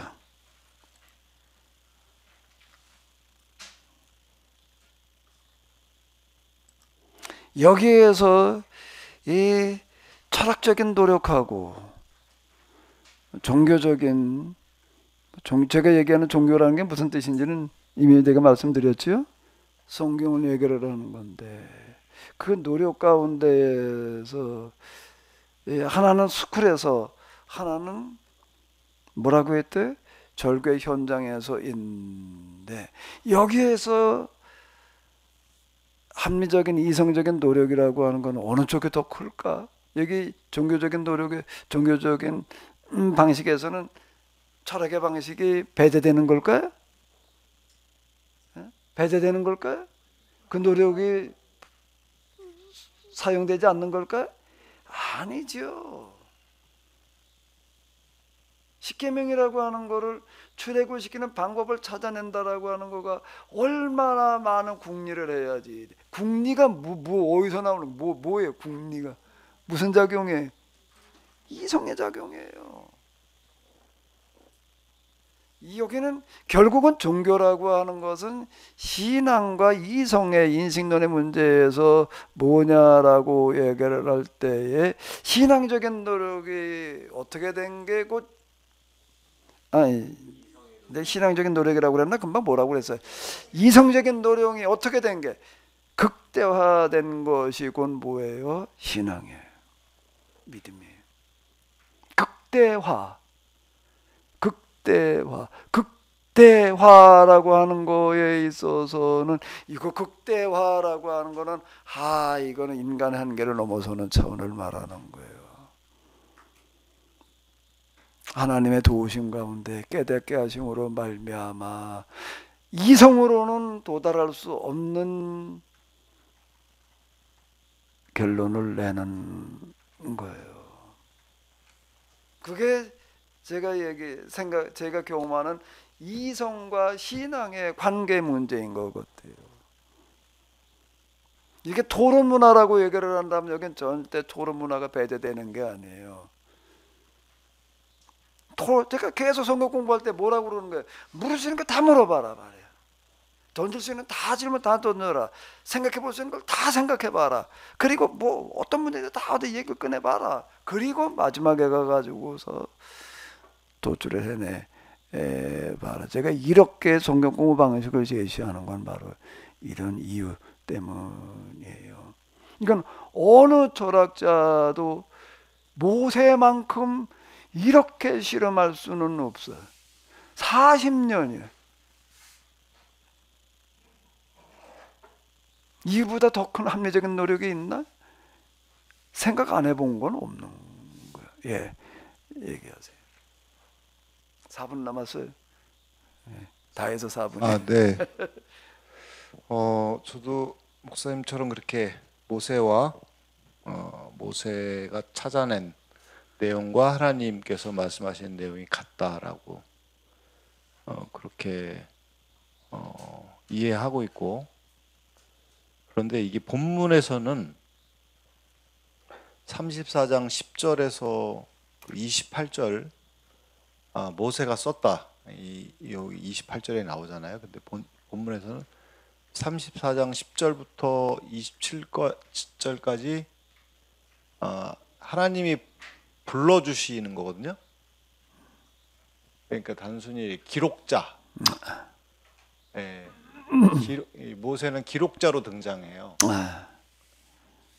기록자로 등장을 해요. 예. 근데 이제 목사님은 이 모세가 정말 궁구해서 찾아낸 10가지 이 법을 기록한 거다라고 했는데, 이 성경 본문에서는 그렇게 말하고 있지 않은 것 같아서 목사님 또 이거를 어떻게 해석하실지 궁금합니다. 그래서 그러니까 이제 우리가 십계명은 하나님께서 써주셨다라고 이렇게 알고 있잖아요. 그 첫 돌판 같은 경우는 그런 얘기인데, 근데 두 번째 돌판 같은 경우에는 모세가 그걸 쓰는데 며칠이 걸렸다고요? 40일이 걸리는 거예요. 그죠? 네네. 40일을 얼마나 몰두해가지고 쓰는가라고 하게 되면은 밥도 안 먹었대. 네. 물도 안 마셨대요. 잠도 안 잤대. 자, 십계명을 쓰는 게 그렇게 40일 동안을 몰두해서 써야 될 만큼 긴 내용이고 어려운 거였을까? 그건 어떻게 얘기를 해야 돼요? 그거 쓰는데 40일이 걸렸을까요? 그러니까 기록했다. 하나님께서 말씀하시는 대로 기록했다라는 게 뭘 얘기하는 걸까요? 받아 썼다는 얘기일까요? 그 십계명은 두 돌판에 쓰는 거로, 여기서 일단 두 돌판의 얘기니까 써가지고 내려오는 건 두 돌판이잖아요. 근데 그게 그렇게 40일 동안 밥도 안 먹고 물도 안 마시고 잠도 안 자야 될 만큼 많이 힘든 어려운 그런 거였을까? 그거는 붓으로 쓴 게 아니라 뭔가라고 하게 되면 다 새겨야 되니까 글자 하나하나를 새기느라고 새긴다라고 하더라도 그거 그렇게 40일씩 걸릴 수 있는 거는 아닌 거예요. 예, 목사님은 40일에서 모세와 하나님이 의논해서 썼다, 공동작품이다 라고 하는 해석을 끌어내시는 거예요? 완성이라고 하는 건데, 깨닫게 하신다라고 하는, 제가 이런 표현을 쓰거든요. 많은 부분을 가지고 씨름을 하고 고민을 해요. 근데 그게 이제 일치라고 하는 거가 인간이 생각해내고 찾아내는 방식이 완전해지는 일치가 아니라 방향과 그리고 윤곽이라는 그런 부분에서의 일치예요. 일치. 그리고 그 나머지 세밀한 부분은 어떻게 되는 걸까요? 하나님과의 만남 속에서 완성되어져 가는 거예요. 그 부분은요. 어떻게 그렇게 얘기할 수 있느냐? 뭘 근거로라고 이렇게 또 이제 눈빛을 보니까 무슨 근거로는 그렇게 말을 하느냐? 이걸 물어야 되나 말아야 되나 그런 눈빛인 것 같아. 그죠? 성경에 저는 그렇게 보여요. 그럼 왜 그렇게 보이느냐? 왜 그렇게 보이느냐? 나도 그 비슷한 씨름을 했기 때문에. 내가 성경 읽을 때 가슴이 뜨거워졌다라고 하는 거가 그거예요. 그러다가 보니까 비로소 이게 보이는 거예요. 그렇게 말씀하실 줄 알았습니다. 보이는 거는 생각한 만큼 보이는 거예요. 아닐까요? 생각한 만큼 보이는 거예요.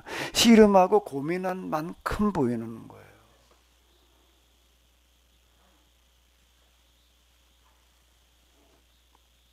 이게 여기까지 이렇게 오는 데 있어서 저는 신학교 다니는 동안에도 그렇고 돌이켜놓고 보게 되면 나는 줄기차게 찾았다라고 얘기할 수가 있어요. 전체를 보려고, 핵심을 보려고 군 사자 붙은 책들을 가지고 정말 내가 얼마나 실험했는지 몰라. 이놈의 철학사, 문화사, 뭐 역사, 세계사, 동양 철학 뭐 어쩌고 저쩌고 깊이 들어가 보려고가 아니고 깊이 들어가 보지도 못했어요. 그 흐름이 도대체 뭔지를, 무엇 중심으로 이렇게 흘러가고 있는지를, 이 역사라고 하는 거, 세계사라고 이해하려니까 무슨 사건들이 어떻게 전개됐다는 거는 대충 알고 있는데 그랬다고 그게 세계사가 정리가 되는 게 아니더라고요. 꿰줘야지 이놈아. 왜 꿰보려고 무진애를 쓰는 거고, 교회 현장에서도 마찬가지인 거고요. 아까 만 목사님의 처치가 끝나고 나와가지고 내가 여기 이렇게 얘기하는 게, 저건 목사님 하나님 만나긴 단담에 저렇게 공부를 한 겁니까? 그 전에 한 겁니까? 뭐 그렇게 물으신다요. 근데 그 신학교 다닐 때 실험한 거예요. 그게 기초가 돼가지고서 여기까지 온 거지. 그게 없었다면 아마 내가 이런 식으로 말을 못할 거예요. 그리고 이제 내 안에서 그런 경험이 기초가 돼가지고 그 다음에 성경의 사람들의 공명이라고 하는 거가 하나같이 뭘로 보이는가 하게 되면 골몰하는 걸로 보이는 거예요. 도대체 이 문제를 어떻게 해결을 해야 될까라는 걸 가지고 밤잠을 자지 않고 실험하고 고민하는 사람들로 보이는 거예요. 내가 영감이 뭔가 하게 되면 깨닫게 하시는 영이다.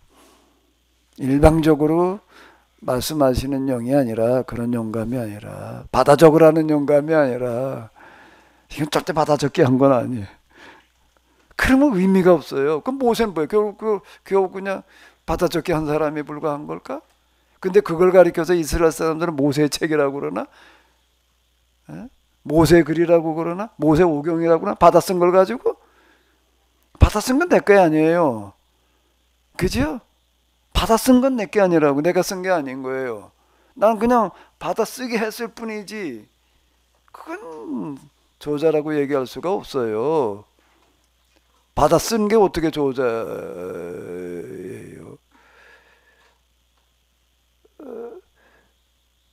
바울 서신은 누가 썼어요?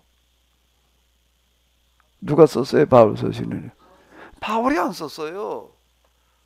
바울은 안 썼어요. 누가 썼어요? 바울은 눈도 그렇고 해가지고서 이 사람은 그냥 서서 이제 생각을 정리를 해가지고서 이제 주르르 얘기를 하는 거예요. 그럼 받아 쓴 사람이 따로 있어요. 예. 주로 신라가 거기 누가 그런 뭐 이거 쓴 나도 인문안한다 고구들도 하나 들어가 있는 책 뭐 하나 있지요. 바울이 직접 쓰지 않았어요. 대부분 다 그래요. 근데 그거를 받아 쓴 사람이 썼다고 그러지는 않아요. 그죠? 받아 쓴 사람 쓴 게 아니야. 받아 썼을 뿐이지. 그거를 쓴 사람은 아니라고요. 그죠? 그럼 모세가 썼다고 얘기를 할 수가 없는 거죠. 그 하나님이 쓰신 거지 모세가 쓴 건 아니라. 근데 모세가 썼다라고 이렇게 얘기를 하는 거는 그건 뭘 말하는 거죠? 받아쓰기 한 게 아니라는 거예요. 그런데 그게 어떻게 하나님의 말씀이냐라고 얘기를 할 때 그게 일치라고 하는 원리인 거예요. 일치가 곧 이걸 얘기를 하는 거다. 제가 일치라는 단어를 지금은 써먹지만 일치라는 단어를 어떻게 갖다 써? 뭐 하나님과 일치가 된다고? 그건 영성가들이나 무슨 뭐 하나님과 뭐 합일일치 이렇게 얘기를 할 때나 써먹은 단어였지. 그걸 우리가 어떻게 갖다 써먹어요? 이게요. 근데 이게 다르게 와닿더라라고 하는 거는 이런 얘기인데요. 정말 더 안 치네. 계속해도 된다는 얘기인가? 계속 쳐야지. 안 치니까 계속해도 된다는 얘기인지. 어차피 늦은 거 우리 팀주에 들어와 계시는 분들도 혹시 하실 말씀 있으시면 좀 잠깐 한번 기회를 드리고 마치도록 하겠습니다. 네, 목사님. 네네. 40년 광야 생활을 그것도 모세가 계획한 거 아닐까요? 글쎄 거기까지는 계획이 40년 쉽지 않았을 거고 40년을 계획을 했을까? 대체로 그 어떤 그 이렇게 인도에 내 가는 모든 과정까지 전체 그것까지도 좀 계획하고 40년을 생각하지 않았을까 그런 생각을 또 해봤는데 아, 글쎄 이제 장로님께서는 어떻게 그렇게 생각하십니까? 생각하실지 모르겠지만 저는 나 자신을 비춰놓고 보니까 나는 이게 이렇게 오랜 시간 동안 내가 이걸 가지고 씨름할 거라고 하는 거를 계획은 물론이고 전혀 나는 예측할 수도 없었고 받아들이기가 힘들었어요.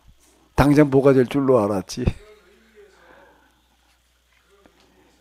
그러니까 인도에 가는 과정 초기에 인도에 가는 예. 과정은 대체로 답사도 하고 아마 하지 않았을까 미디안 광야 생활하면서 예, 거기까지 이제 그것도 잘 한번 그 상상력을 발휘해 보시고요. 우리 또 목사님. 아까 목사님이 이제 그 모세가 그 부름을 할 때 사장이 길게 다루잖아요. 단지 네. 말 못한다는 얘기뿐이 아니라 네. 날 믿지 않을 것이다. 그리고 또 그 내가 말을 주겠다. 그랬을 때 보낼 만한 자를 보내십시오. 이 과정에 목사님 예년에 해석에서도 그런 식으로 해석하신 걸로 제가 기억을 하는데 모세는 절대적으로 그 어떤 자기 부정의 어떤 영성의 위치에 있기 때문에 또 막상 자기는 도저히 이건 할 수 있는 감당할 수 없는 자라고 진정으로 그렇게 느꼈기 때문에 그렇게 고사할 수밖에 없었다. 저는 그게 좀 맞지 않을까. 일단 예, 방법까지는 가지고 씨름을 하고 고민을 하지만은 그걸 내가 하겠다는 생각은 할 수가 없는 거예요. 그게 모세의 반응이 그 얘기일 거라고 보여져요. 방법 어떻게 해야 되느냐라는 것까지 씨름은 하지만은 근데 그걸 내가 하겠다는 생각은 못 하는 거예요. 왜 못 하는 거죠? 그건 너무 커. 너무 그건 하나님이나 하실 수 있는 거지. 그게 어떻게 사람이 할 수 있는 거예요. 그러니까 이건 영감의 사람들 같은 경우에는 아마 틀림없이 그랬을 것 같아요. 이건 내가 하겠다라고 생각할 수가 없어요. 그러면은 그런 영감이 오지도 않아. 그건 가장 낮은 마음에 있을 때에만 가능한 얘기다라고 할 때에는 나는 이런 거에게는 어림도 없는 자다. 그런데 왜 이걸 가지고 씨름하느냐라고 할 때에 근데 왜 이걸 가지고 씨름해 포기해버리고 말지. 내가 씨름을 하는 게 아니에요. 내가 씨름을 하는 게 아니에요. 하려고 하는 게 아니에요. 포기되지 않아서지. 포기되지 않아서지. 내 생각 속에서 이게 지워지지를 않아서이지. 내가 지금 그러고 있어. 내가 그러고 있어. 내가 이걸 하겠다 어떻다. 내가 기독교 신학을 다시 해석하겠다는 생각을 정신이 나가기 전에야 치매 환자이기 전에는 할 수가 없는 얘기예요. 이게요. 근데 어떻게 하다 보니까 여기까지 왔어요. 내가 지난번 방학 동안 특강 몇 번 할 때도 내가 그렇게 얘기를 하잖아요. 사람을 통해서 하나님의 방법이 만들어지는 과정이라고 하는 걸 가지고 제가 얘기를 하는 거예요. 한번 그걸 가지고 곰곰이 생각을 해봐요. 그 말이 되는 얘기인가? 하나님의 방법이 어떻게 만들어진다고요? 사람을 통해서 만들어진다. 하나님께 일방적으로 만들어 가지고 제시하시는 방식이 아니라는 건데. 제가 이제 그걸 가지고 이렇게 좀 떠들고 그러고 했는데요.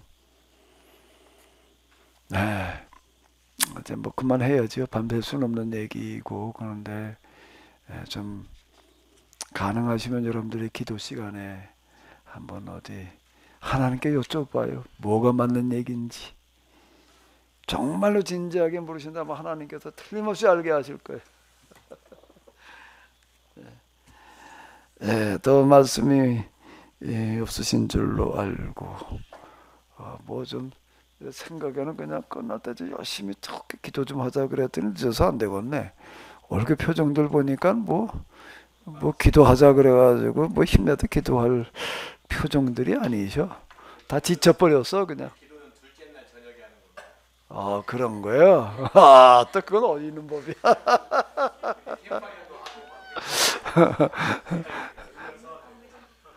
나도 그냥 진액을 빼놔가지고 듣느라고 그냥 뭐 어려울 것 같고요. 나같이 우리 주기도문으로 마치시도록 하겠습니다.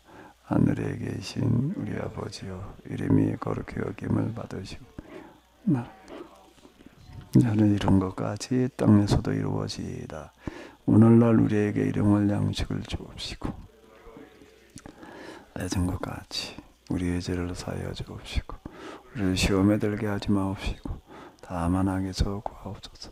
내게 나라와 권세와 영광이 아버지께 영원히 있사옵나이다. 아멘. 예, 오늘 첫째 날